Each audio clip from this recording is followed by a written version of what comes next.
Welcome to the Loved Called Gifted podcast. This is your place to come for musings about spirituality, identity and purpose. I'm your host, Catherine Cowell.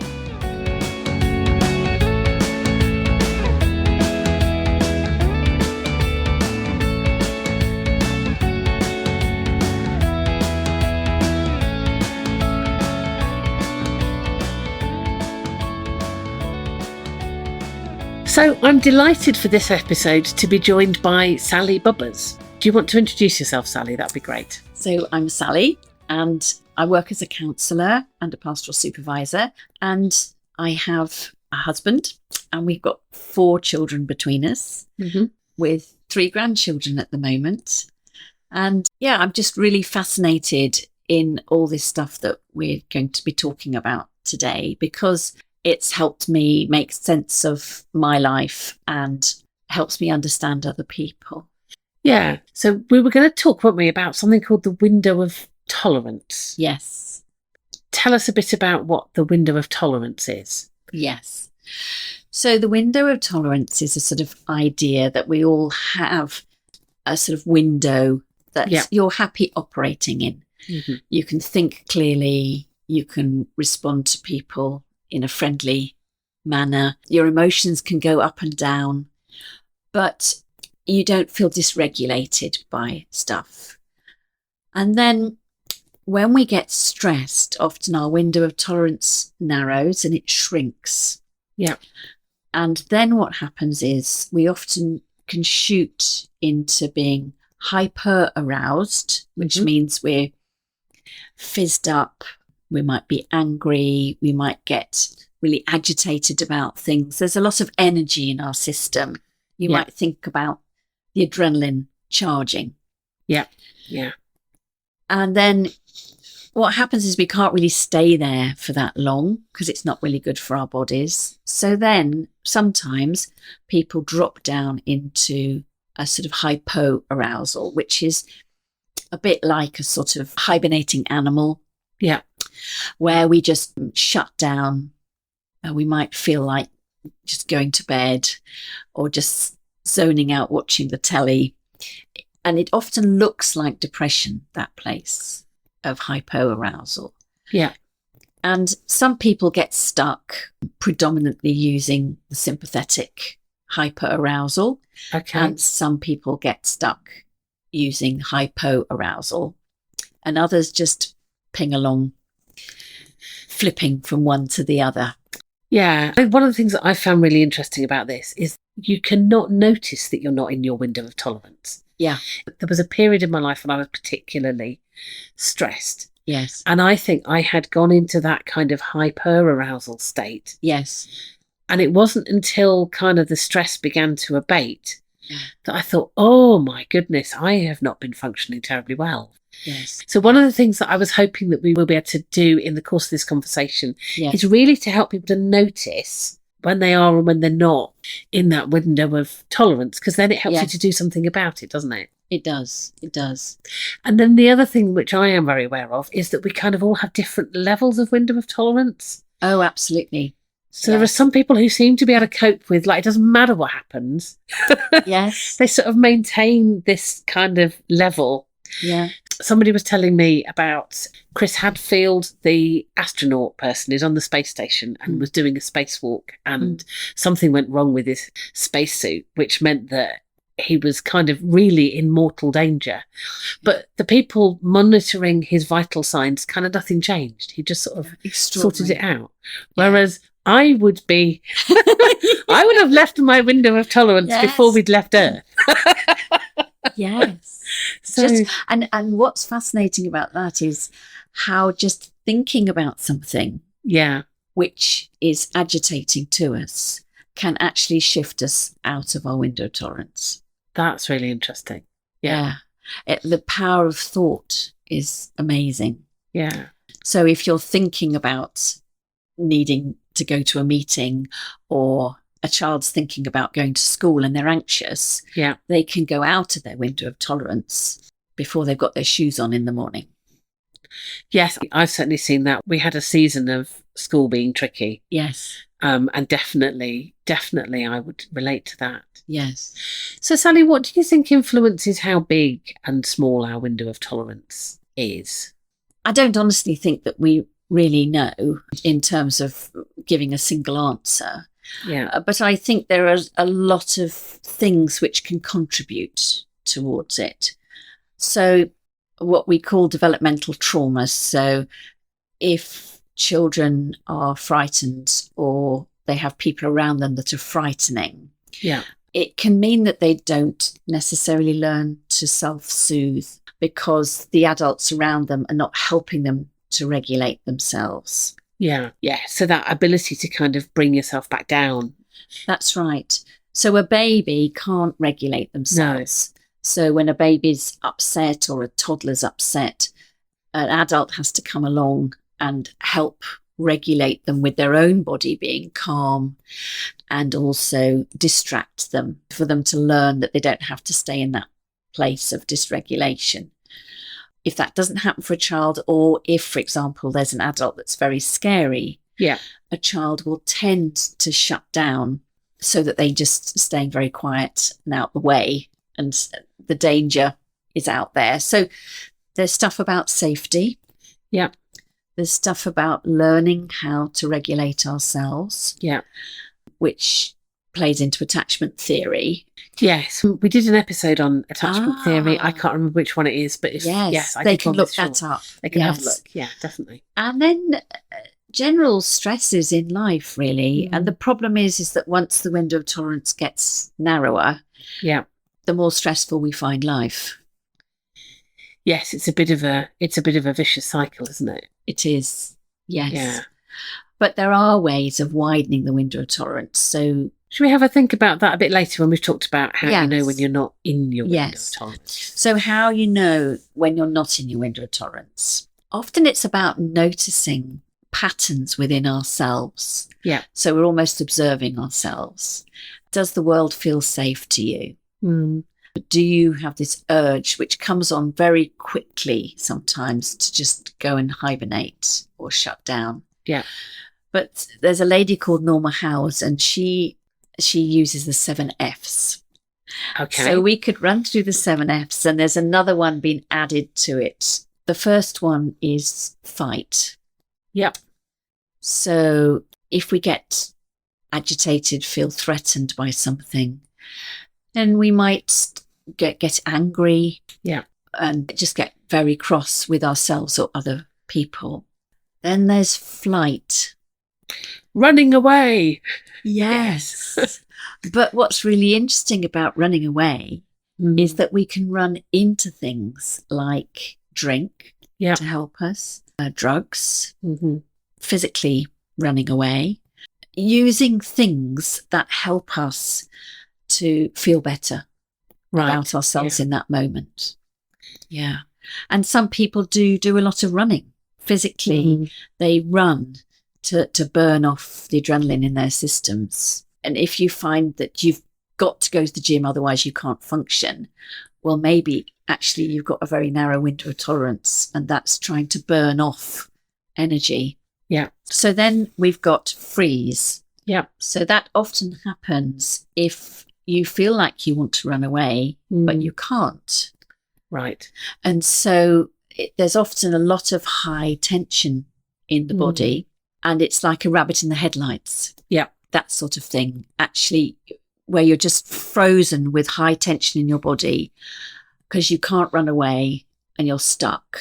That often leads to things that look like sort of fibromyalgia, because people get a lot of tension in their muscles, which is never burnt off because they're stuck, because they can't run away. Yeah. And so you get pain. You can get a lot of pain in the limbs and exhaustion. Yeah. As well. Because you're just kind of holding that tension. That takes a lot of energy, doesn't it? It takes an enormous amount of energy. It does. And then you get flop. That's a collapse. But that's when, if you think about needing to go to do something and you just suddenly feel exhausted. Yeah. You've been triggered. There's something distressing you, and it's like your body collapses. I think I can kind of relate to that moment of feeling like you just think about a job. Yes. Yes. And then you're just like, I'm out of energy. I really couldn't possibly. Absolutely. Yeah. Yeah, that's right. And that's a flop. And then we get fart. Okay. Now, fart references our gut. Yeah. And there's research that's really been coming from what's called the polyvagal theory, based on research by Stephen Porges. Okay. But when we go into that shutdown place, which is hypoarousal on the window of tolerance, yeah, often the only thing left going in our body is our gut. Yeah. So people can often end up with problems with their gut if they use that state a lot. It's interesting how some of the symptoms people experience can be sort of indicators of how they're surviving in life. Yes. The farting one is interesting because I know a mum whose child was accused of being very smelly in class. Child who'd been adopted had quite a lot of trauma early on. Yeah. And was literally, when stressed, farting. Yeah. Yeah. Yeah, which is really interesting. So one of those kids who kind of just missed the help that he needed because he just sort of slunk into the background really at school. Yeah. Well, he would, because if he was in a shutdown state, yeah, absolutely, he'd be sitting there quietly, not causing any trouble, and those children get overlooked. Yes, a shutdown state.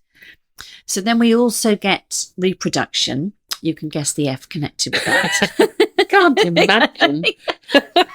And so is that hyper or hypoarousal? It can sort of be either, because people can either want to do it a lot in order just to get connection, or they really go off it altogether and they're quite shut down. I mean, there's obviously, if there's been abuse, then people can go either way as well, but it's around connecting with people and what feels safe. And then there's food. Yep. So food's interesting because if you believe that these things go right back, if you believed a danger was very imminent, you probably wouldn't eat because you need to run. Yeah. And you don't want to weigh your body down. If you believe a danger is in the distance, but it's coming, you may want to stoke up and get your reserves in so that you can survive the coming danger. So I think that's just an interesting way of looking at what might drive food, but it can be used in all sorts of ways. And obviously sugar and carbohydrates can help people feel better about themselves. It's all about what makes you feel better.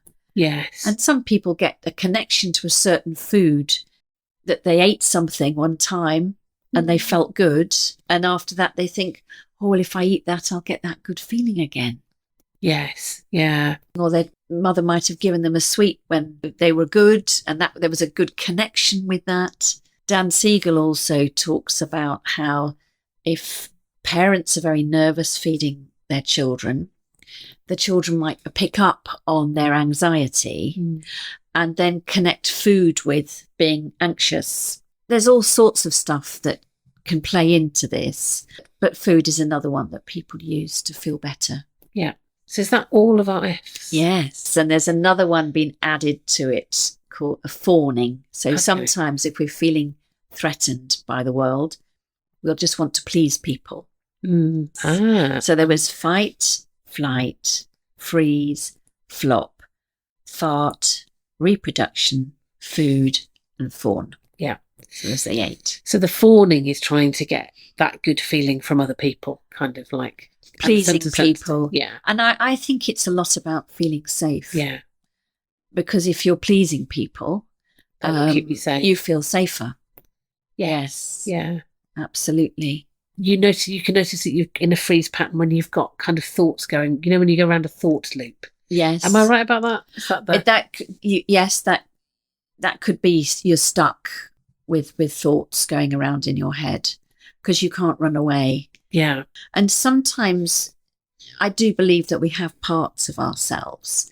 And if you've got a part that's wanting to say to you, this is a danger and you need to get out, then you can get these repetitive thoughts going round in your head. Yeah. Yeah, it was interesting that, because actually having heard that, I have been a little bit more aware of kind of when I've got stuck into those loops. And it generally has been when there is something going on which has sort of triggered me. Yeah. And I can't quite work out what to do about it, or I can't quite find the courage to talk to the person that I need to talk to about it. Yes. And so what that's helped me to do is to think, oh, okay, so this thought is going round and round in my head. And when I looked at that, actually, I am stuck. I don't know how to do anything about this. I can't run away from it. Yes. So I'm just sort of in this anxious, kind of hyper-aroused state, which has been really helpful, because instead of just trying to tell myself, well, just for heaven's sake, stop thinking about it, I've been able to take a step back and think, okay, so what's going on? And I probably do need to sort this out. That's brilliant, because that's about noticing, and that's one of the keys. Yes. Is noticing and being curious in order to break the patterns. Yes. Because if it's a part that wants to be heard, it's almost like a 3-year-old that's coming up going, listen to me. And you go away, I'll be with you in a minute. And they just start shouting louder to get your attention. Yeah. And our thoughts can be like that. And if we can pause and listen to them, that can really help them to settle, which is interesting. Sally did a brilliant workshop, which I went to, which is why I said, please come and be on my podcast. But one of the things that you got us to do was to actually think about and reflect on, what are you like when you're at your best? And kind of imagine a situation where that's happening and think about how that feels in your body, what's going on in your mind, what are you thinking about, all of those sorts of things. Yes. Which kind of helps you to get a view of, what am I like when I'm in my window of tolerance, functioning really well? It does. And then you've got us to think about what's going on for you when you're in that sort of hyper-aroused state and you're kind of really anxious. And then what's happening when you're in that sort of hypo-aroused sort of gone to a bit of a kind of flop state. And so actually thinking about sort of 3 different scenarios when you're in each. And I found that really helpful to help me to see, so I can see when that's happening, these are some of the F's which are occurring. Yes. It's an exercise that was written by Deb Danner. She's sort of a counsellor who's made the polyvagal theory understandable and accessible to people. So just to talk you through it, Deb Danner looks at a sort of ladder. Yeah. So you've got the ventral vagal at the top, which is your window of tolerance. Yeah. Then you've got the sympathetic, and then you've got the dorsal vagal shut down at the bottom. So the best thing to do is to start with the sympathetic, and then you move down to the dorsal state, and then you finish in your ventral vagal, which is within your window of tolerance. Right. So you never leave yourself in a dysregulated state. Right, got you. Yes, that's very wise. And what's fascinating about this exercise is to notice the power of thought. Yes. Because you're just thinking about something and noticing the shift in your body. Yeah. Yeah. So you imagine yourself into the situation. That's right. Yeah. So the first thing you do is you imagine yourself into a slightly agitated state. About 3 out of 10. You want to do just a bit. So don't think of the thing which completely panics you. Yeah, just think of the thing which... Yes. Yeah. Slight sympathetic arousal in your body. And be really curious about what do you notice? What happens to your breath? What happens with your general state of agitation in your body? And the questions that she invites you to ask is, what's your relationship to food in that place? What about behaviours? Like, do you feel like going running? Do you get snappy with people? Do you feel irritated? Do you drive yourself harder? So what are the behaviours? And do you tend to use any sort of drugs in that sort of situation as well? And what are your thoughts? So how does the world feel? Does it feel safe or not? Mm-hmm. To complete that sentence, I am and the world is. Yeah. And that's really interesting to do that. And then you shake that off. Yeah. And then you think about a time when you feel shut down or in a flop state. Yeah. Do the same thing. And then shake that off. And then you go into a state when you think you're okay, when the world feels okay, and ask yourself the same questions and notice the same things there. We could put a handout onto the website, could we? And then absolutely. People could have a look at the questions. There's always a transcript from the episode. Okay. But I think what we could also do sort of a handout or some resources. Yeah, that would be really good. Yeah. So there will be some information about this that you can get on the Love Called Gifted website. We'll do some links to that in the show notes. Brilliant. Yeah. When you're out of your window of tolerance, there are brain scans suggesting that we lose our logical higher thinking functions. Yeah. So it's more difficult to think logically, and it's also more difficult to take in new information.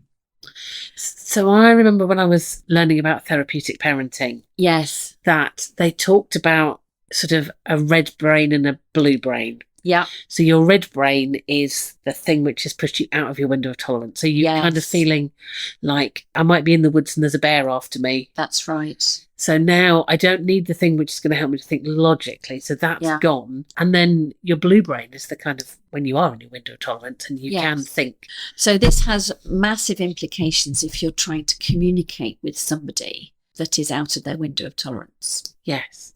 Because if you think about a child at school who's agitated, they're not going to be able to learn. It's going to be difficult to do sums and things like that because we don't have the prefrontal cortex and other related areas of our higher thinking functions available or fully available. And then the other thing is if you're talking to somebody who is agitated, you will just end up looping round. And often people have phrases that they'll use like, you're always like this, or you always do that, or, but those are not coming from a place where they can think clearly about relating to you in a new way or taking on new information. They're out of their window of tolerance and they're not going to be able to change their behaviour from that place. So you need to get back into a regulated state. Yes. And the first thing to do is to regulate yourself. Yeah, before you try and regulate somebody else. Yes. It's like put your gas mask on or your oxygen mask on. Yeah. Before you help somebody else. Yeah. So if you are trying to support a child who is distressed about something, or you want them to put their shoes on to leave the house to go to school, if they are completely out of their window of tolerance and you are as well, it's never going to go well. Yes, I would concur with that. Yes. And there's no point if, like with your partner, you're having a conversation or with another adult and they're clearly triggered and distressed and they keep looping round, repeating the same thing all the time to you. They're not generating new thoughts and they're not taking on board what you're trying to say. So it's really good to just go, shall we just have a pause? And let's come back to this. And that can be a helpful thing to start noticing. Yeah. Yeah. It's interesting just listening to you there. I think one of the things that I have sometimes got stuck in before is that somebody is out of their window of tolerance and is triggered. Yeah. And then if you try and respond to the content of what they're saying, you absolutely get nowhere. Yeah. Yeah. So I'm thinking about my son who quite often gets anxious. Yes. And particularly when he was younger, not so much now, but he would be obsessed by something. Yeah. And would be really worried about it. Yes. And you could then tell that something's triggered him. It could be something like, well, my bicycle isn't working and I'm really worried about the noise it's making and it's not, and I need to sort it out. And you're like, well, your bicycle is fine. Yes. But the conversation about your bicycle being fine doesn't help. No. Or I'm really worried that the canal might flood. Well, the conversation Yes. about the fact that the canal can't flood Yeah. doesn't help in that moment, because that's not the point. The point is that he's dysregulated. That's right. And he just needs you to hear that he's worried about that. Yes. It's just going to loop on, and you just end up down a rabbit hole, really, just repeating things to each other and getting more and more agitated. So there's no point trying to have the logical conversation about what looks like the presenting thing. It's about... And maybe just hearing them, maybe saying, I'm really understanding that you're worried about your bicycle making a funny noise, you know. Yeah. So they want to be heard, that you are hearing them. Yes. But otherwise, if it's about something else, like what holiday you're going to go on or something, then it's a question of pausing the conversation if it's not going anywhere. But I do think what's interesting, it's a slight tangent, but just to think about, actually, is there a relational component underneath the conversation, or is it a practical conversation about logistics? And quite often, things like my bicycle, it may well be relational, that he's wanting you to understand that he's worried about that, and not logistics about how that's going to get mended. But it might be logistical, but it's worth checking that out. Yes. Yeah. Sometimes it's felt like there is a level of anxiety and it needs to seep out somewhere. And he needs something to attach it to. And so you could sort out the bicycle issue, but then it'll be something else. Yeah. But he's out of his window of tolerance. Yes. And the thing is for you to be noticing your own levels of activation. Yeah. Yeah. And to support yourself back in. So if you're sympathetically aroused, then one of the things that can calm you most is a long out breath. Okay. Because that can help bring on the parasympathetic systems in your body. Physiologically, it's calming. Obviously, you may need to take yourself away from the thing that is distressing you. Mm-hmm. But the first thing to try is a long out breath. If you've breathed, I think when we get anxious, we tend to go, and that just hypes up your system. So literally, just a longer out breath can help to calm you. And the idea is to try to notice when you're starting to get activated. Often there are signs in our body that we're starting to get upset about something, which we override because we want to stay in that place and deal with it. Yeah. But if you can start noticing what's going on in your body, maybe a little bit fizzy in your chest, or maybe your shoulders tighten in a bit, that you are getting agitated. Yeah. Or sometimes we get overfixed, so like you're over-focused on somebody and your head gets very still. If we can notice those sorts of things, then we can start helping ourselves earlier. Because once you've gone right out of the window and you're completely triggered, it takes time to settle. Yeah. Yeah. So it's about really noticing, being curious, and then just being kind to yourself, going, well, I got triggered. The other thing is if your body, if you're standing and you're noticing that you've actually got stuck standing, like you're just standing there with your legs still, sometimes even just moving your legs so that your body can just move from side to side, opening your stance a little bit, can help to settle your body, because your body can sort of feel it can move rather than being stuck there in that place. Does that make sense? Yes. So I'm imagining that you've got that kind of frozen in the headlights type of thing. Yes. And so you're saying if you can just move your body a bit, sometimes that can just help. Just move your position. If your legs are together, then maybe just move them apart and shift your weight a little bit. It can just help your body to feel that it can move and it's not trapped in that place. Yeah. And then if you're hypo-aroused, again, it's noticing it.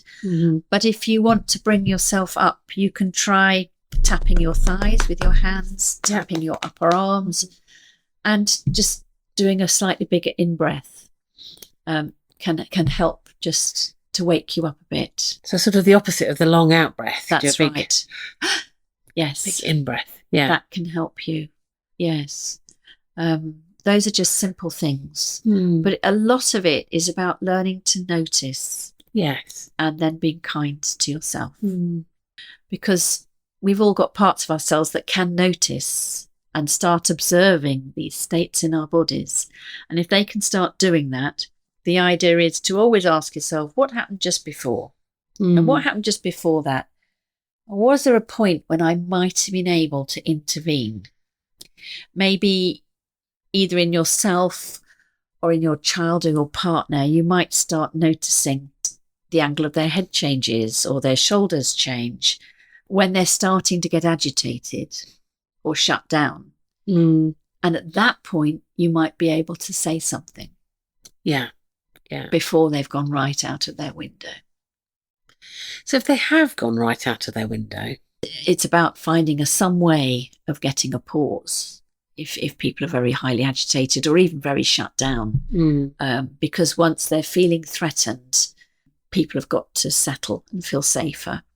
So it may even be just taking a step back from somebody so that their body feels safer. But also, I know we've talked about it. We had it with my boys and you've got it with your boys, having like a word that you can use to go, or you can do a hand sign. With one of my boys, actually, we negotiated with the teaching staff that the teachers would touch their watch and look at him if they felt he was getting too much and he needed to just notice and do a bit of regulation or get some space. So it's about finding ways and talking about it when everyone's calm. Yes. Yeah. So saying, okay, so sometimes we both get upset and it's upsetting. So are there ways that we can notice before that? And that's about teaching other people around you to do that as well. Yes. And that's relational. Yeah. So you're interactively regulating each other, helping each other. But some people just can't regulate themselves on their own and they need somebody else sitting with them. So maybe they don't want you to touch them, but maybe you can just sit in the same room with them and just try to regulate your breathing. Because we all give off electric signals and energies. Yes. We all do.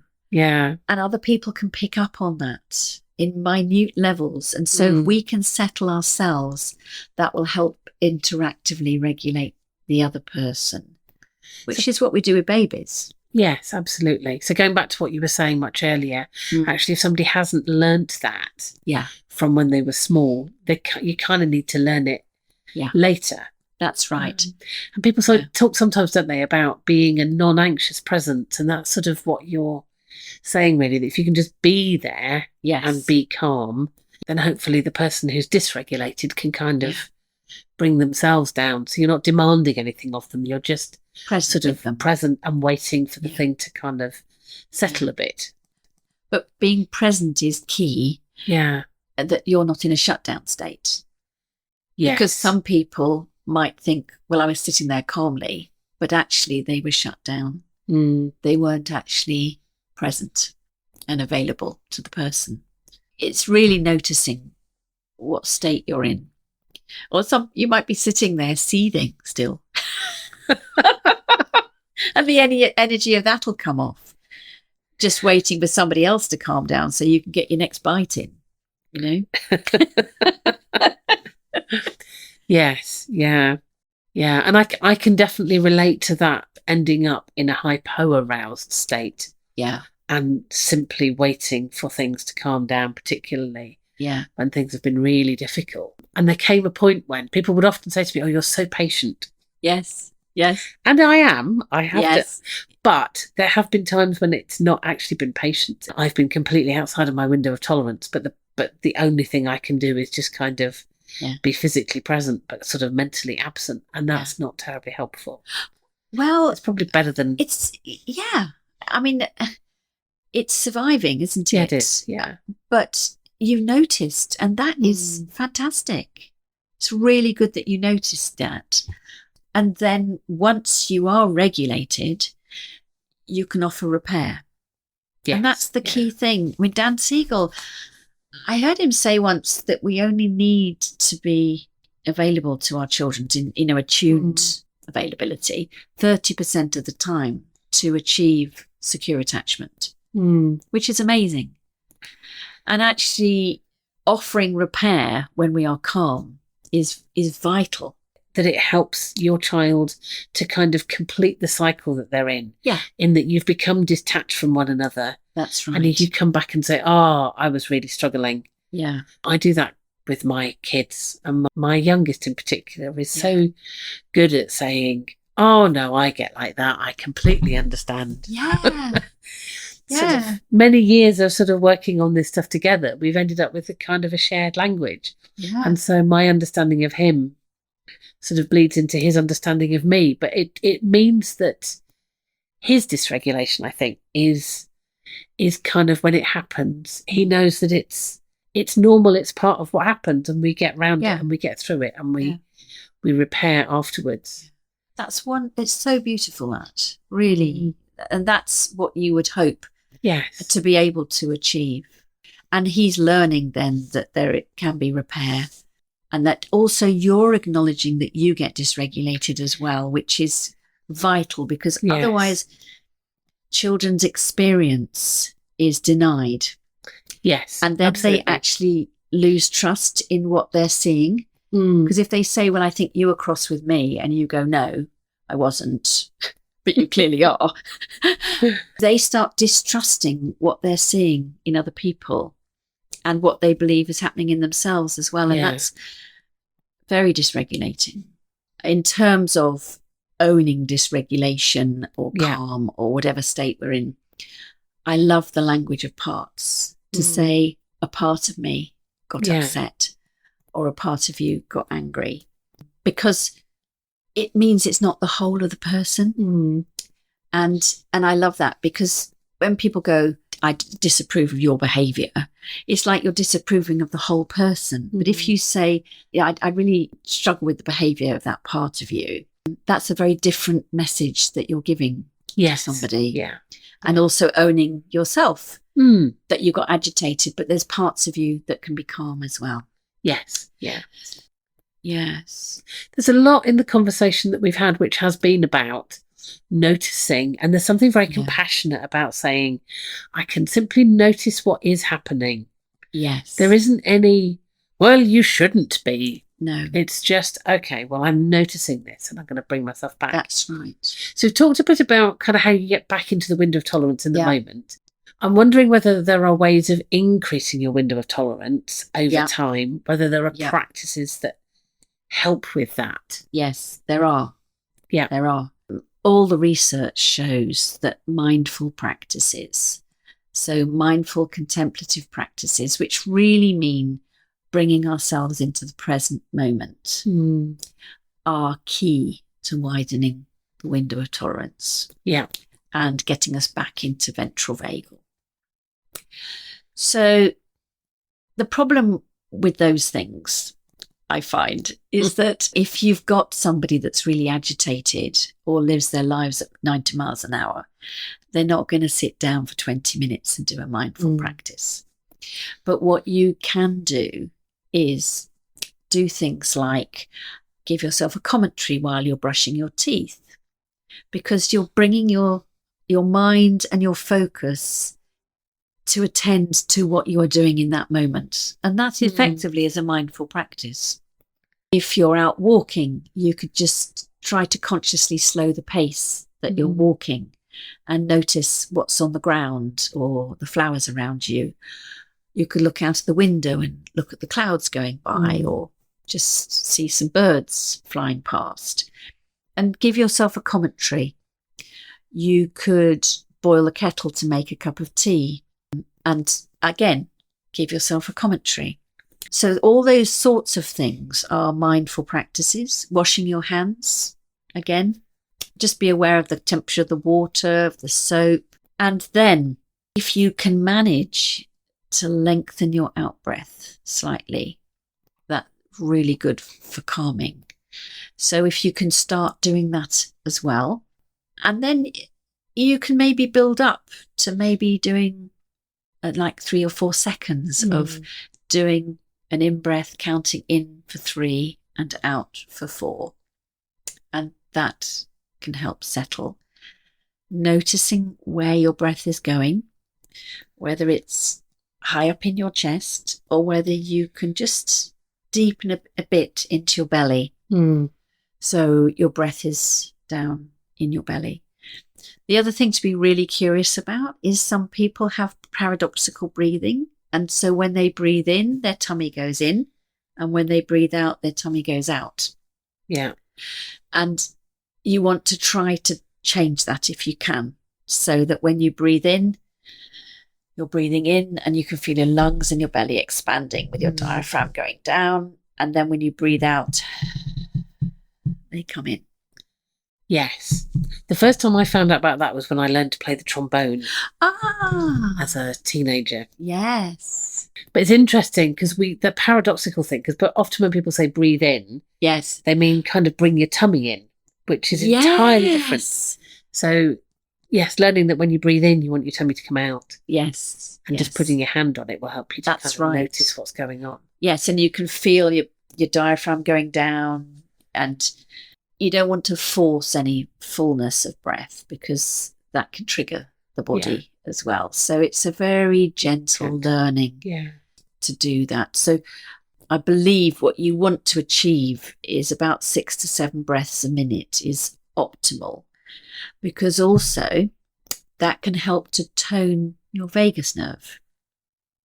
So the vagus nerve actually controls all sorts of things, like when you're dysregulated out of your window of tolerance, our hearing changes. Gosh. So we are tuned to hear things for safety, and we don't actually hear all the normal ranges that we would when we're in our ventral vagal. And also it affects blood pressure. So I think there's current research about how toning your vagus nerve, and there's again lots of stuff coming out. There's books and YouTubes about toning your vagus nerve to help strengthen your window of tolerance, so you don't go out of it so easily. And there's exercises, and that breathing rate does help to strengthen your vagus nerve. So I'm just wondering whether singing helps, because that automatically it does. You are taking a little breath in and then a long breath out. Yeah, singing's really good. Yeah, and also it can be a communal relational activity as well. Yeah, singing's good. And like you said, your trombone, all sorts of things like that can be really, really helpful. It's very personal. I think there's never one solution and one answer to things. So the bottom line is you want to do something which brings you into the present moment, whatever that happens to be. That's right. And even if that's looking around the room and naming 5 things you can see in your room and moving your head around at the same time, because that helps to break the freeze. Yeah. So you can look around, I can say, well, there's a mirror, there's a picture, there's a window, there's a fire. I can look around like that. Yes. Yeah. And it sounds as if you can do it at whatever pace you need to move. So I'm thinking about kids who are sort of really hyper. Yeah. Well, you can go and jump on the trampoline and talk about how high you're jumping. Yes. I'm going to do 10 jumps. I'm going to do 10 little jumps. I'm going to feel the jumps. I'm going to do 10 big ones. You could try that. Yeah. I think if there's a sense of them needing to run, it's good for the body to know that it can run. Yes. Yeah. But maybe then transition, it might have a spurt and then walk and then calm. Or just noticing that you're not trapped and you can run if you want to. Yes. Yeah. So there's a cognitive, you're actually thinking, actually, I'm not trapped here. I can walk out that door if I want to. Yeah. And then that can become a resource. Yes. Yeah. I really like what you're talking about in terms of mindfulness, that it's bringing it's making it much, much broader than simply you need to sit and do mindfulness, which some of us love to do and can, but lots of people can't. I'm just thinking of moments when I've been really stressed, and actually the thing I can manage to do in this moment is just take 2 or 3 mindful breaths and look at a cloud. Yeah, but that's brilliant. That's what I've got the capacity for. I haven't got the capacity for anything else, but just doing that. Yeah, that's really good. When we're smiling, genuinely smiling, that things are okay, and it calms us. Some people find like a little video on their phone, maybe of a baby laughing or something that you find funny. That can be really helpful. So there's all sorts of things you can use. It's whatever helps to jolt you out of that state and find a calmer place. And I'm just remembering what you said about that exercise where you're noticing when you're in different states and imagining yourself in a state. Well, I'm just thinking you can potentially do that, can't you? If you've got a moment to think, okay, so when I am in a calm place, when I'm with friends or making a cup of tea or feeding the duck, if I can just for a moment imagine myself in that situation and imagine what it feels like and what my body feels like, then that might help me. That's right. Back. Yeah, absolutely. Yeah. Yes, it's really good. But the key is just to start noticing, be curious, and notice just a part of you. Yeah. And if you can be kind to yourself when you've been triggered. So the most important thing is to notice yourself. Yeah. And then you can start being in relation to others and noticing others as well. Yes. Yeah. Yeah. Excellent. Yeah. Sally, thank you ever so much for sharing this conversation. I think that'd be really helpful to people.